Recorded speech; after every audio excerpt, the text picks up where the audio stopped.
Hi and welcome all to the Vani classes. हमने vector algebra का chapter शुरू किया था। इसमें वेक्टर की डेफिनेशन, उसके टाइप्स को स्टडी किया था पिछली वीडियो में। ये पार्ट 2 है इस वीडियो का। इसमें हम पढ़ेंगे addition of vectors, multiplication of vectors और कंपोनेंट्स ऑफ वेक्टर्स। तो शुरू करते हैं। एडिशन ऑफ वेक्टर्स में सिंपली अगर मेरे पास कोई ये ए बी वेक्टर है, इसका सिंपल मतलब है डिस्प्लेसमेंट। ठीक है, डिस्प्लेसमेंट कितना डिस्टेंस है ए टू बी, ये मेरा ए बी वेक्टर जिसको मैं बोलूँगा A B vector. Distance note रखिएगा, मैं डिस्प्लेसमेंट की बात करूँ कितना। फॉर एग्जांपल आप ए पॉइंट पे हैं और आप बी पॉइंट की तरफ जाते हैं, बी पॉइंट की तरफ, और फिर से वहाँ क्या आप किसी सी पॉइंट की तरफ जाते हैं। ठीक है, ये हो गया हमारा ए बी वेक्टर, ये हो गया हमारा बी सी वेक्टर। अब आपने तो मूव किया from A to B and then to C, ये हो गया आपका डिस्टेंस। मगर एडिशन ऑफ वेक्टर्स में हम डिस्प्लेसमेंट को कैलकुलेट करते हैं, तो एक्चुअल में आप ए टू सी तक चले हैं सिर्फ, तो इसका कंबाइंड क्या हो जाएगा, डिस्प्लेसमेंट जो है इसकी ये हो जाएगी ए सी। तो इसी को हम बोलते हैं triangle law of vector addition, triangle law of vector addition. ठीक है, इसमें हमारा A C vector equal to A B vector plus B C vector हो जाता है।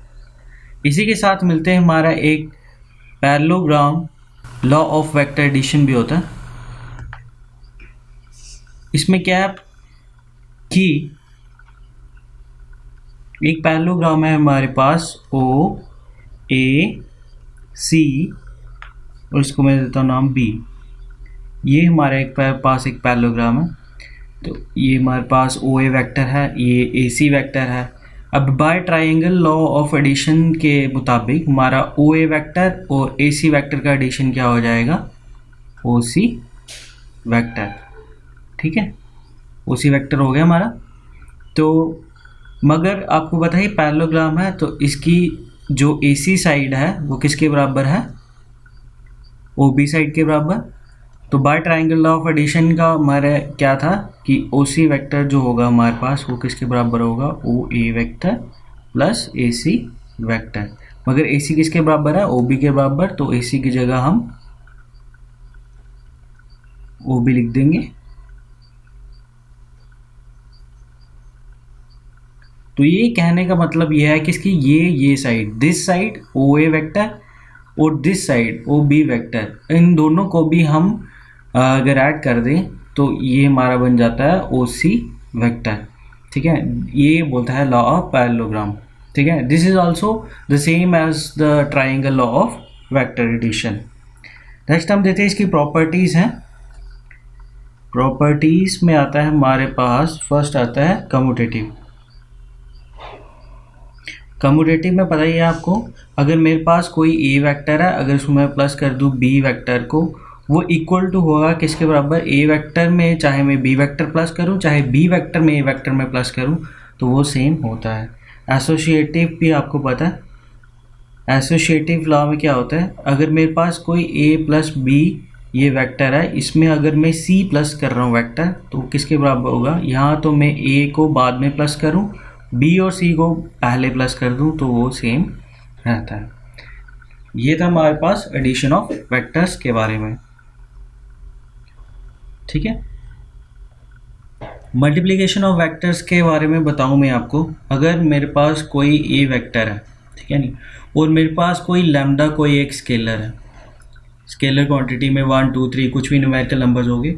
अगर उसको मैं स्केलर को एक वेक्टर के साथ मल्टीप्लाई करता हूँ, ठीक है, और उसका मैं मैग्नीट्यूड लेता हूँ, तो वो किसके बराबर है, मैग्नीट्यूड आप इसका बाहर रख सकते हो और ये वेक्टर के बराबर आता है। फॉर एग्जांपल मैं एग्जांपल के थ्रू बताता हूँ आपको। मेरे पास कोई ये ए वेक्टर है, ठीक है, इसका ये है 2 यूनिट का। ठीक है, अगर इसको मैं हाफ कर देता हूँ, हाफ करने का मतलब है इसको मल्टीप्लाई लैम्डा, क्या लैम्डा इक्वल टू 1/2 से मल्टीप्लाई करता हूँ, तो मेरा ये वेक्टर क्या बन जाएगा, ये इतना। ठीक है, 1/2 ऑफ ए वेक्टर।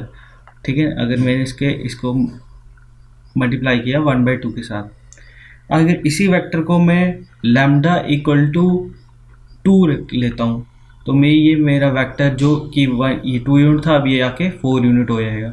2 3 4 यूनिट हो गया, तो ये हो जाएगा हमारे पास 2a वेक्टर। ये था हमारा मल्टीप्लिकेशन ऑफ वेक्टर्स। नेक्स्ट हम देखते हैं कंपोनेंट ऑफ ए वेक्टर।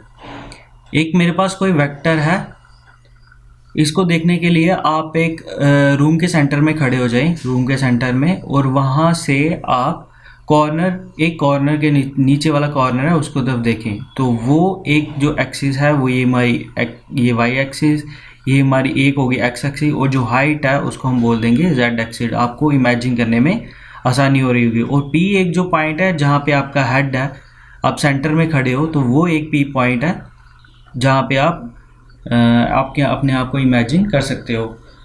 जो डिस्टेंस है ओ और पी का, इसको हम बोलते हैं एक वेक्टर। तो उस वेक्टर का कंपोनेंट कुछ क्या होगा, कुछ आपका एक्स में भी होगा, कुछ आपका वाई में भी होगा, और कुछ जो हाइट है वो भी होगी, उसको हम जेड में ले रहे हैं। तो उसी वेक्टर के कम्बिनेशंस को हम ऐसे लिखते हैं, R vector equal to X I cap plus Y J cap plus Z K cap. तो ये हमारे आई जे और के क्या हैं, ये यूनिट वेक्टर्स हैं अलोंग किसके एक्सिस, एक्स एक्सिस के, वाई एक्सिस के और जेड एक्सिस के रिस्पेक्टिवली। ठीक है, तो एक्स वाई और ये जेड, ये क्या हमारे, these are the magnitudes, and I J K are the unit vectors. तो मैंने आपको बताया था कि इसका मैग्नीट्यूड हम टोटल जो वेक्टर का मैग्नीट्यूड है वो कैसे कैलकुलेट कर सकते हैं, या इसको हम लेंथ भी बोल सकते हैं वेक्टर की। तो वो under root of all the components, उनका स्क्वायर लेना है, अंडर रूट ऑफ एक्स का स्क्वायर प्लस वाई का स्क्वायर प्लस जेड का स्क्वायर। ठीक है, नेक्स्ट हम देख रहे हैं, अगर हमारे पास कोई ए वेक्टर है a1 a2 a3, ये हमारे पास आई जे के कैप लगा हुआ इनमें, और ये मेरे पास बी वेक्टर है कोई b1 आई कैप b2 जे कैप b3 के कैप। अब इनका सम कैसे करेंगे हम। फर्स्ट है, इनका रिजल्टेंट सम क्या होगा, ए वेक्टर प्लस बी वेक्टर, ए वेक्टर प्लस बी वेक्टर, इसका सम क्या होगा, कॉरेस्पॉन्डिंग कंपोनेंट्स हमारे ऐड होंगे। ठीक है, नहीं, आई कैप के जो कंपोनेंट है इन द एक्स एक्सिस वो ऐड होंगे, उसके साथ आई कैप लग जाएगा, और फिर ये सेकेंड जे के कंपोनेंट्स ऐड होंगे, जो कि a2 प्लस b2 का जे cap plus a3 plus b3 का के cap. This is the vector sum of two vectors. अभी डिफरेंस क्या है, डिफरेंस का भी सेम है, ए वेक्टर अगर हम माइनस कर रहे हैं बी वेक्टर के साथ, तो a1 वेक्टर माइनस b1 इनका magnitude I cap plus a2 minus b2 J cap plus a3 minus b3 का के कैप। ठीक है, अब नेक्स्ट है कि वेक्टर्स आर इक्वल। इक्वल कब होंगे, if and only if a1 equal to a2 और b1 इक्वल टू b2 और a3 इक्वल टू b3, तब ही हम लिख सकते हैं कि a vector equal to b vector. Equal vector में भी मैंने बताया था कि जब इसके कॉरस्पॉन्डिंग जो मैग्नीट्यूड है वो कंपोनेंट्स का आई जे और के यूनिट वेक्टर्स के मैग्नीट्यूड जो हैं वो बराबर होंगे, तभी हम इक्वल वेक्टर्स कह सकते हैं। अब multiplication of A vector by any scalar, तो इसके लिए हमने पहले भी आपको मैं पिछले बता चुका हूँ, ये वेक्टर हमारे पास, इसको कोई भी मैग्नीट्यूड से हम मल्टीप्लाई कर सकते हैं, तो इसका मैग्नीट्यूड जो है वो बाहर आ जाएगा और ये वेक्टर अलग से। नेक्स्ट क्वेश्चन है हमारे पास, find the values of X Y and Z so that vectors are equal. तो ये हमारे पास ए वेक्टर दिया हुआ है और बी वेक्टर दिया हुआ है, और बोला हुआ है कि ये दोनों वेक्टर्स इक्वल हैं। ठीक है, तो ये हमने पिछली स्लाइड में पढ़ा हुआ है कि वेक्टर्स कब इक्वल होते हैं, जब इनके कॉरस्पॉन्डिंग कंपोनेंट्स क्या होते हैं, बराबर होते हैं। कॉरस्पॉन्डिंग कंपोनेंट्स का मतलब क्या है, अगर ए वेक्टर है तो इसका a1 जो वैल्यूज़ है वो इक्वल टू किसके होगा, बी के बराबर, b1 के बराबर। ठीक है, और a2 जो है वो b2 के बराबर होगा, और a3 जो है वो b3 के बराबर होगा। तो यहाँ पे हमारा a1 क्या है, वो x है, किसके बराबर, b1 के बराबर, b2 हमारे पास 2 है, तो ये आ गई हमारी x की वैल्यू। और यहाँ पे क्या है, ये a2, ये 2 है इसकी वैल्यू, और b2 की वैल्यू है हमारे पास y, तो y इक्वल टू 2, तो ये आ गई y की वैल्यू। और z इक्वल टू किसके बराबर है, यहाँ पे कुछ नहीं है, 1, तो z इक्वल टू 1, ये आ गई हमारी वैल्यूज x y z की वैल्यू। ठीक है, नेक्स्ट क्वेश्चन है find the unit vector in the direction of the vector. हमने यूनिट वेक्टर निकालना है। यूनिट वेक्टर निकालने के लिए मैंने आपको हम बताया था, यूनिट वेक्टर को हम डिनोट करते हैं ए कैप से, और इसको निकालने का तरीका है उस वेक्टर को डिवाइड कर देना है उस वेक्टर के मैग्नीट्यूड के साथ। तो हमें सबसे पहले यहाँ पे वेक्टर तो है हमारे पास, हमें इसका मैग्नीट्यूड निकालना पड़ेगा। तो हमें इसका मैग्नीट्यूड निकाल लेंगे। सबसे पहले magnitude of A vector is equal to corresponding जो कंपोनेंट्स हैं उनका स्क्वायर कर लेना है। यहाँ पे 2 का स्क्वायर प्लस 3 का स्क्वायर प्लस 1 का स्क्वायर, तो इसको करके क्या आया हमारे पास, 2 स्क्वायर 4 9 1, तो ये आ गया हमारे पास √40। तो ए कैप क्या हो गया हमारे पास, 2i cap plus 3j cap plus k cap को हमने डिवाइड कर लेना है √14 से। तो कॉरेस्पॉन्डिंग डिवाइजन कर दो, 2 divided by √14 i cap plus 3 divided by √14 j cap plus 1 divided by √14 k cap. तो ये क्या आ गया हमारे पास, this is a unit vector of A vector. Next है हमारे पास वेक्टर ज्वाइनिंग 2 पॉइंट्स। अगर हमारे पास कोई पॉइंट है P1 जिसकी कोऑर्डिनेट्स है x1 y1 और z1, और P2 हमारे पास कोई पॉइंट है x2 y2 z2, और इन दोनों को ज्वाइन करके जो हमारे पास वेक्टर बनता है वो है P1 P2 वेक्टर। तो वो वेक्टर कैसा होगा मैं ड्रा करके बताता हूँ। ये हमारे पास ये x एक्सिस, ये y एक्सिस, ये z एक्सिस, हमारे पास कोई ये पॉइंट है P2 और ये हमारे पास कोई पॉइंट है P1। ठीक है, P1 के कोऑर्डिनेट्स है x1 y1 z1। ठीक है, P2 के कोऑर्डिनेट है x2 y2 और z2। ठीक है, इन दोनों को, ये हमारे पास ओरिजिन है, ये इनको ज्वाइन करना है OP, और ये हमारे पास आ गया OP2। ठीक है, by triangle of vector addition से हम ये निकाल सकते हैं कि हमारा P1 और P2 वेक्टर क्या होगा। सिंपली मैं आपको बोलता हूँ OP2 vector minus OP1 vector. OP2 vector क्या है हमारे पास, x2 i cap plus y2 j cap plus z2 k cap को हम माइनस कर देंगे किसके साथ, x1 i cap plus y1 j cap plus z1 k cap के साथ।